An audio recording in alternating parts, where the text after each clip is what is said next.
अस्सलाम वालेकुम दोस्तों, मैं आपका स्वागत करती हूँ स्टडी धावक में। और आज हम लोग देखने वाले हैं चक्रवात यानी कि साइक्लोन। साइक्लोन कैसे बनते हैं, कौन कौन से साइक्लोन्स होते हैं, ये आज हम लोग देखेंगे। बहुत ज्यादा इंपॉर्टेंट चैप्टर है ज्योग्राफी का, क्योंकि जब आप आपदाओं के बारे में पढ़ते हैं या फिर आप क्लाइमेटोलॉजी में पढ़ते हैं तो ये सब कुछ आपको कवर करना बहुत ज्यादा जरूरी है। तो आज हम लोग देखेंगे चक्रवात के बारे में, चक्रवात कैसे जन्म लेते हैं, ये सब आज हम लोग देखेंगे। और साथ ही हम आगे ये भी देखेंगे कि चक्रवात का नाम कैसे पड़ता है। आपने न्यूज़ेस में सुना होगा आसना, कैटरीना, ये सब जो नाम दिए जाते हैं ये कैसे दिए जाते हैं, ये सब कुछ चक्रवातों के नाम होते हैं, ये सब भी हम लोग जानेंगे। ठीक है, तो आज सबसे पहले हमें क्या टॉपिक डालना है, चक्रवात यानी कि साइक्लोन।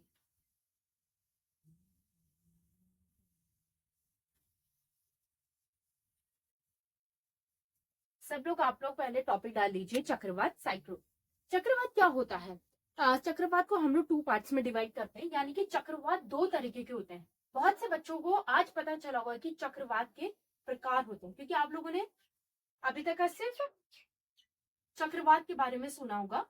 लेकिन हम चक्रवात को टू टाइप्स में डिवाइड करते हैं। ठीक है, एक होता है उष्णकटिबंधीय और एक होता है शीतोष्णीय।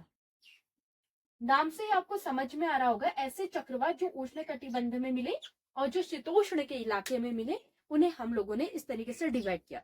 चक्रवात दो इलाकों में मिलते हैं, इस शीतोष्ण इलाके में, एक उष्ण कटिबंधीय इलाके में। ये उष्ण कटिबंधीय शीतोष्ण क्या होता है मैं ऑलरेडी आपको बता चुकी हूँ। अगर आपको नहीं पता है तो आप मेरी उष्ण कटिबंधीय और शीतोष्ण वाली वीडियो जरूर देखिएगा। तो उष्ण कटिबंधीय शीतोष्ण एक ऐसा इलाका होता है जहां पर जो मौसम है वो चेंजेस होता है, यानी कि वहां का क्लाइमेट और मौसम जो है अलग अलग तरीके के मिलते हैं। तो वहां जो चक्रवात मिलते हैं उनकी विशेषताएं भी अलग होती है।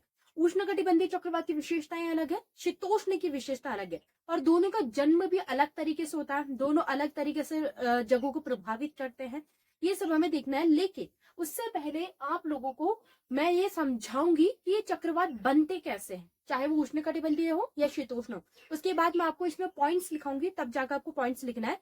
फिलहाल आपको समझने पर फोकस करना है कि चक्रवात आखिर बनते कैसे हैं। सबसे पहले चक्रवात क्या है? चक्रवात एक प्रकार की आपदा है। आपदा किसे कहते हैं? आपदा आपने बहुत बार पढ़ा होगा, आपके बचपन से ही एनसीईआरटी में रहा है आपदा।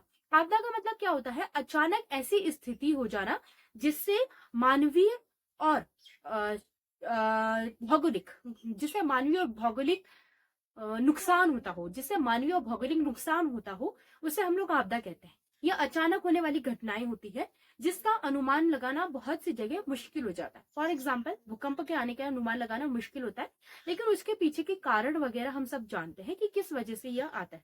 आपदा में सुनामी है, भूकंप है, ज्वालामुखी विस्फोटन है, चक्रवात का आना है। ये ऐसी घटनाएं होती है जो मानव के जन धन को हानि पहुंचाती है, और उसके अलावा पृथ्वी का भी ये नाश करने का एक एग्जाम्पल बनती है। तो आज हम लोग क्या देखने वाले हैं, चक्रवात।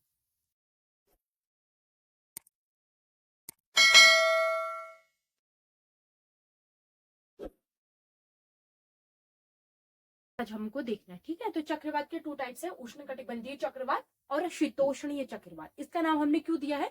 ये आता है उष्णकटिबंधीय के इलाके में, ये आता है शीतोष्ण के इलाके में। ठीक है, आप लोग समझिए तो उष्णकटिबंधीय चक्रवात कैसे आता है और ये कौन सी जगह में आता है। ठीक है, सबसे पहले उष्णकटिबंधीय कौन सी इलाके में आता है? जो उष्णकटिबंधीय इलाका हो। उष्णकटिबंधीय कौन सा इलाका होता है? जो 23.5 डिग्री नॉर्थ, 23.5 डिग्री साउथ, यानी कि यहाँ पर कौन सी रेखा होती है, मुझे कमेंट में कर बताइए कि ये 23.5 degree north and 23.5 degree south में कौन कौन सी ये फेमस रेखा है, इसके बारे में आपको मुझे कमेंट में बताना है। ठीक है, इन दोनों के बीच का जो भी क्षेत्र होता है 23.5 डिग्री उत्तर और दक्षिण, इन दोनों के बीच का जो भी क्षेत्र होता है उसे हम लोग उष्णकटिबंधीय क्षेत्र कहते हैं। इट मीन्स इसके बीच में मिलने वाला चक्रवात उष्णकटिबंधीय चक्रवात कहलाएगा। यानी कि इन दोनों के बीच में जो भी देश आएंगे, वहां जो भी चक्रवात आएंगे, उनकी कंडीशन कैसी होगी? उष्णकटिबंधीय चक्रवात वाली। ठीक है, अब इन जगह में कौन कौन से देश आते हैं? सीधी सी बात है, हमारा इंडिया तो ऑब्वियसली आता ही है। इंडिया का जो साउथ वाला पार्ट है वो पूरा उष्णकटिबंधीय में इलाके में आता है, मिडिल टू साउथ, क्योंकि 23.5 डिग्री की रेखा हमारे बीचों बीच भारत से गुजरती है, ये तो आप जानते ही हैं। और उसके अलावा अफ्रीका का, भारत का, साउथ अमेरिका का, और बहुत से देशों का, छोटे छोटे भी देश आ जाता है अगर महाद्वीपों को छोड़े तो। इन जगहों में क्या मिलते हैं, उष्णकटिबंधीय चक्रवात मिलते हैं। अरब प्रायद्वीप है, ईरान, इराक, मध्य एशिया, बहुत से इलाका इस जगह में आता है। ठीक है, तो उष्णकटिबंधीय कहाँ मिलते हैं, सबसे पहले पॉइंट ये मिलता है उष्णकटिबंधीय इलाके में। उष्णकटिबंधीय इलाका कौन सा है, समझ गए ना। अब देखो चक्रवात के आने का रीजन क्या है। चक्रवात, अच्छा चक्रवात कहाँ आते हैं, समुद्र में या धरती में, एक बात बताओ, समुद्र में आते हैं या जमीन में आते हैं। चक्रवात ऑब्वियसली समुद्र में आते हैं। चक्रवात का मतलब होता है सुनामी से भी बड़ा स्वरूप, जो अपने साथ बहुत भयंकर तूफान लेकर आता है, तो उसे हम क्या कहते हैं, चक्रवात। अब ये जो चक्रवात है ये होता है समुद्र में पैदा। उष्णकटिबंधीय चक्रवात की जो मैं बात करती हूँ ये स्पेशली समुद्र में ही आता है, जमीन में नहीं आता है। उष्णकटिबंधीय चक्रवात सिर्फ और सिर्फ समुद्र में आएगा, जमीन वाले इलाके में नहीं आएगा। तो जिस भी इलाके में समुद्र है वहां पर क्या आएगा, उष्णकटिबंधीय चक्रवात आएगा। लेकिन कौन से इलाके में, उष्णकटिबंधीय का इलाका होना चाहिए, उससे बाहर वाले इलाके में उष्णकटिबंधीय चक्रवात नहीं माना जाएगा। अब समुद्र में ये कैसे पैदा होता है, थोड़ा कॉन्सेप्ट को समझने की कोशिश कीजिएगा। मैंने आपको एक चीज बताई थी, low pressure and high pressure, ये मैंने आपको समझाया था ना। जिसको ये कॉन्सेप्ट क्लियर नहीं है, मेरी पहले की 1-2 वीडियो देख लीजिएगा, इससे पहले वाली। उच्च दाब, निम्न दाब, लो प्रेशर, हाई प्रेशर मैं अच्छे से समझा चुकी हूँ, क्योंकि मैंने कहा था आपसे, अगर आपको याद होगा मैंने पवन वाले चैप्टर में भी कहा था कि ये चीजें आपको याद रखनी है और साथ ही वाताग्र को भी याद रखना है, क्योंकि ये सब आपके चक्रवात में पढ़ाया जाएगा। अगर जिसको याद है वो तो अभी समझ में आ जाएगा, जिसको नहीं है एक बार रिवीजन कर लेना, जिसने नहीं देखा तो वो वाली वीडियो देख लीजिएगा। तो देखिए क्या समझाया था मैंने, हाई प्रेशर लो प्रेशर क्या होता है। हाई प्रेशर और लो प्रेशर में क्या होता है, जो पवने हैं, पवने कहां से कहां भागती है, हाई से लो में या लो से हाई में। तो पवने क्या है, हाई प्रेशर से लो प्रेशर की तरफ जाती है, क्योंकि हाई प्रेशर में ऑलरेडी बहुत ज्यादा पवन है, इस वजह से उसका प्रेशर हाई चुका है। लेकिन जो लो प्रेशर है वहां तो कुछ है नहीं, तो लो प्रेशर में क्या होती है, पवने जाती है उस जगह को भरती है, जाती है उस जगह को भरती है।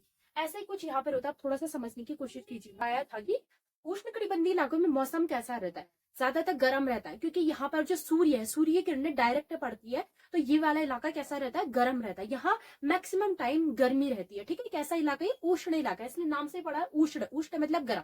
अब क्या होता है ना, जो भी इस इलाके में समुंदर मिलते हैं तो वो कैसे होंगे, ऑब्वियसली गर्म होंगे, उष्ण होंगे, गर्म होंगे ना, क्योंकि गर्मी में उन्हें यहाँ का तापमान ज्यादातर हाई रहता है। सॉरी, यहाँ का तापमान, हाँ यस हाँ, यहाँ का तापमान हमेशा हाई रहता है, यानी कि गर्मी रहती है। अब क्या होता है, जब ये समुंदर में हाई प्रेशर जन्म लेता है ना, तो हाई प्रेशर से क्या होता है, कभी भी पानी को अगर गर्म करो तो क्या होता है, पानी वाष्प बन के उड़ता है। इतना तो आपको पता है ना, आपने जल चक्र में भी पढ़ा होगा कि पानी क्या वाष्प बन के उड़ता है।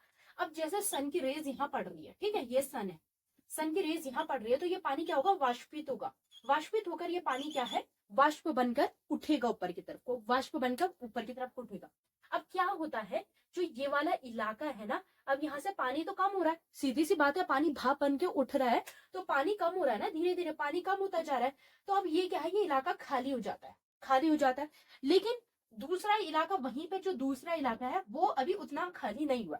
सन की रेज यहाँ पे ज्यादा पड़ रही, तो यहाँ पे जल्दी जल्दी पानी ताप में भाप में बन रहा है। ठीक है, पानी भाप बन रहा है और उड़ रहा है।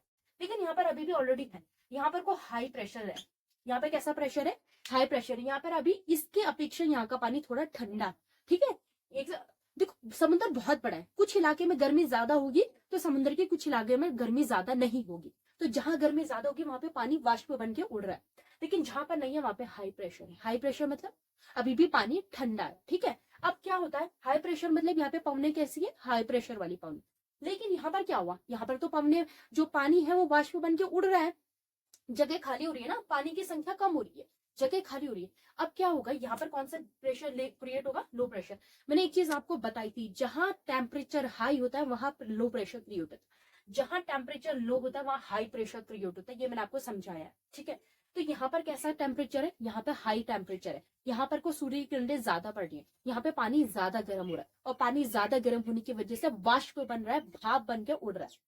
अब क्या होगा, अब भाप बन के उड़ रहा है तो पानी की संख्या तो कम हो गई, पानी कम हो गया, तो अब यहाँ से पवने कहाँ भागेंगी, जहां लो प्रेशर होगा। लो प्रेशर जहां होगा पवने वहीं तो भागेंगी ना। ये भाप बन के उड़ गया और यहाँ पे को लो प्रेशर क्रिएट हो रहा है, क्योंकि पानी गर्म है, और गर्म है इस वजह से क्या है, यहाँ पे लो प्रेशर है, तो पानी पवने कहाँ भागेंगी, यहाँ। क्यों, क्योंकि यहाँ खाली जगह, इस खाली जगह को भरना है।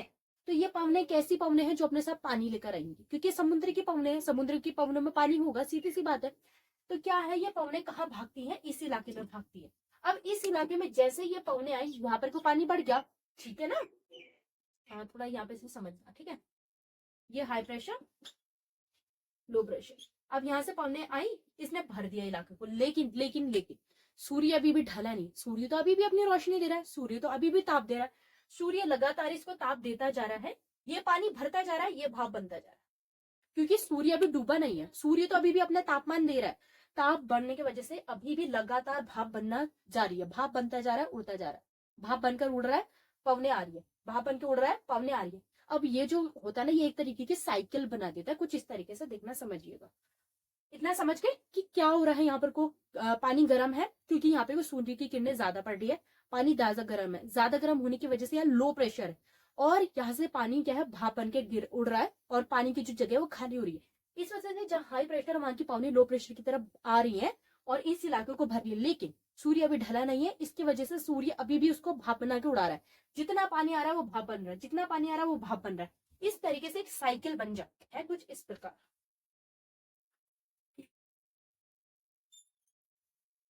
ये पानी है, ठीक है।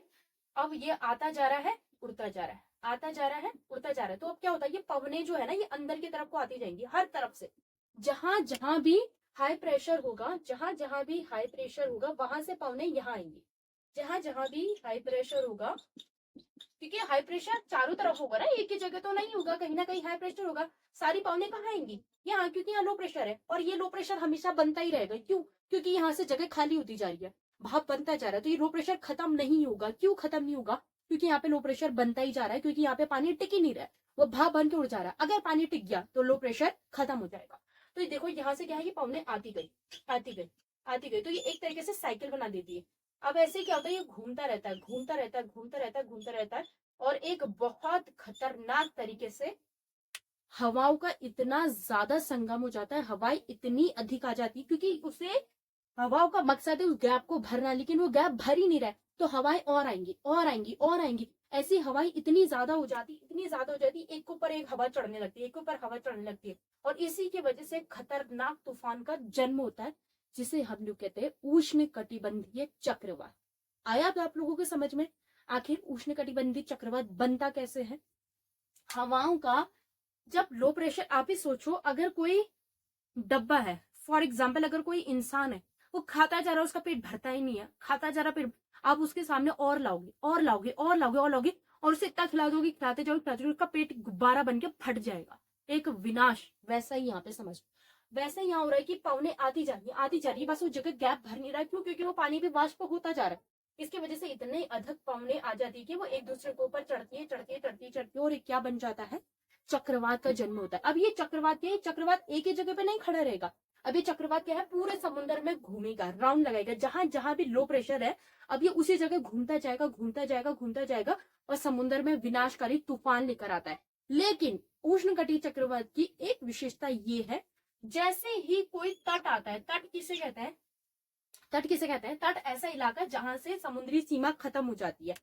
इस ये तट मतलब कि आपने सुना होगा गोवा के बीचेस, बीच तो देखे हैं ना, जहां पे कोई पहले रेतीला इलाका, फिर आगे समुद्र, जहां से वो रेतीला इलाका शुरू होता है वहां से समुद्र खत्म हो जाता है। रेतीले इलाके में लोग घूमते हैं, खाते हैं, घर वर बनाते हैं, व्यापार करते हैं, ये तो जानते ही हो। तो उसी को हम लोग क्या कहते हैं, तट कहते हैं। जैसे ही तट आता है, ये घूमते घूमते जैसे तट के पास पहुंचता है, तट से टकराते ही ये खत्म हो जाता है। इसकी खासियत यह है कि ये जमीन में कभी भी नहीं आता, ये जमीन में पैदा नहीं होता है। जैसे ही तट से टकराएगा ये चक्रवात खत्म हो जाता है। लेकिन हाँ, भले ही ये जमीन से ना टकराता हो, लेकिन बहुत ज्यादा विनाशकारी होता है, बहुत ज्यादा मानव जनधन की हानि होती है। कैसे? क्योंकि इतना खतरनाक तूफान लेकर आता है कि अगर तट यहाँ है और ये इससे 2-3 किलोमीटर दूर है, तो ये वहीं से बहुत खतरनाक तूफान भेजता है। और इतना अधिक तूफान खतरनाक होता है कि अगर तट के आसपास में आप लोगों के घर झोपड़ी है, तो वो टूट के खत्म हो जाएगी। आप लोगों ने न्यूज़ में सुना होगा, बंगाल की खाड़ी में, उड़ीसा में इतना खतरनाक चक्रवात आया जिसके वजह से इतनी जनधन की हानि हुई। ये सब किस वजह से? ये सारे उष्ण कटिबंधीय चक्रवात है। हमारे जो बंगाल की खाड़ी में, अरब सागर में जो भी चक्रवात आते हैं, वो सब उष्ण कटिबंधीय चक्रवात ही हैं, जो इतनी खतरनाक विनाश करते हैं। आपने नाम तो सुना होगा ना, आसना साइक्लोन, बहुत से अलग अलग नाम होते हैं। तो ये सब कौन करता है? उष्ण कटिबंधीय चक्रवात ही करता है। चक्रवात कैसे बनता है समझ में आ गया ना। हाई प्रेशर बाहर होगा, लेकिन लो प्रेशर मध्य में होना चाहिए। इसके लिए कंडीशन क्या होनी चाहिए? समुद्र में लो प्रेशर का क्रिएट होना। जब तक लो प्रेशर नहीं बनेगा, हवाएं अट्रैक्ट नहीं होंगे, हवाएं अट्रैक्ट नहीं होंगी तो किसी भी तरीके का कोई चक्रवात नहीं बनेगा, ठीक है। और लो प्रेशर बनने के पीछे रीजन क्या है? सूर्य का अधिक ताप मिलना, यानी कि तापमान अधिक होने की वजह से पानी गर्म होता है, वो भाप बनकर उड़ता है, मध्य में जो क्षेत्र है वो खाली हो जाता है, लो प्रेशर क्रिएट होता है। उसे भरने के लिए आसपास से जितनी भी हवाएं वो इकट्ठा होती है, बट वाष्प लगातार होता रहता है, जिसकी वजह से हवाएं आती रहती है, एक दूसरे के ऊपर चढ़कर एक बहुत खतरनाक तूफान का रूप ले लेती है। आया समझ में? तो इसे हम लोग क्या कहते हैं? उष्णकटिबंधीय चक्रवात कहते हैं। इसमें हमें बहुत सी चीजें पढ़नी है। इसके चक्षु, चक्षु मतलब आंख, उष्णकटिबंधीय चक्रवात की आंख भी होती है। इसके पीछे और क्या क्या कंडीशन है इसके बनने की, ये सब कुछ हम लोग डिटेल में पढ़ेंगे। आज मेरा मकसद फिलहाल आपको समझाना था, क्योंकि बहुत से बच्चों को चक्रवात कैसे बनता है नहीं पता होगा, बहुत से लोगों को पता होगा। इट्स गुड, आप लोगों का रिवीजन हो गया होगा। जिसको नहीं पता है वो आज समझ गए होंगे। अच्छा, मुझे कमेंट में ये भी जरूर बताना कि किन किन लोगों को आज पता चला कि चक्रवात कैसे बनता है, और चक्रवात भी 2 टाइप्स के होते हैं। जल्दी कमेंट में बताओ, और वीडियो पसंद आई तो लाइक और शेयर भी करना, ठीक है। तो ये है उष्णकटिबंधीय चक्रवात और शीतोष्णीय चक्रवात। तो दोस्तों, अगर आपको आज की क्लासेस पसंद आई होगी तो ज्यादा से ज्यादा लाइक कीजिएगा, शेयर कीजिएगा, और अब हम लोग कल देखेंगे इसके आगे की क्लासेस। हमारे लिए बस 1 सेकंड निकाल के थोड़ा सा सब्सक्राइब और लाइक भी कर दीजिए, क्योंकि मुझे पता बहुत से बच्चे नहीं करते हैं। और 2 सेकंड निकाल के इस वीडियो को ज्यादा से ज्यादा, क्लास को ज्यादा से ज्यादा शेयर कीजिएगा। अगर आपको हमारे टेलीग्राम से जुड़ना है तो उसका लिंक मैंने हमारे अबाउट डिस्क्रिप्शन में दे दिया है। बाकी आप स्टडी धावक सर्च कीजिएगा, जो भी हमारे लोगों के साथ आएगा उसे आप ज्वाइन कर सकते हैं। उसमें हम लोग करंट अफेयर्स भी शेयर करते हैं, डेली की वीडियोस आपको मिल जाती है, और साथ ही आज से या 1-2 दिन बाद में आपको उसमें क्वेश्चन आंसर भी शेयर करूंगी, ताकि जिससे जो अभी आप करंट अफेयर पढ़ रहे हैं या जो भी आप पढ़ रहे हैं तो उसका आपका एक रिविजन हो जाए, और आपको ऑब्जेक्टिव टाइप क्वेश्चन की थोड़ी आदत भी बन जाए। तो इसके लिए आप जाकर मेरे टेलीग्राम लिंक को ज्वाइन कीजिएगा। मिलते हैं नेक्स्ट क्लास में, ऐसे ही हमारी क्लास के साथ बने रहिएगा। अल्लाह हाफिज।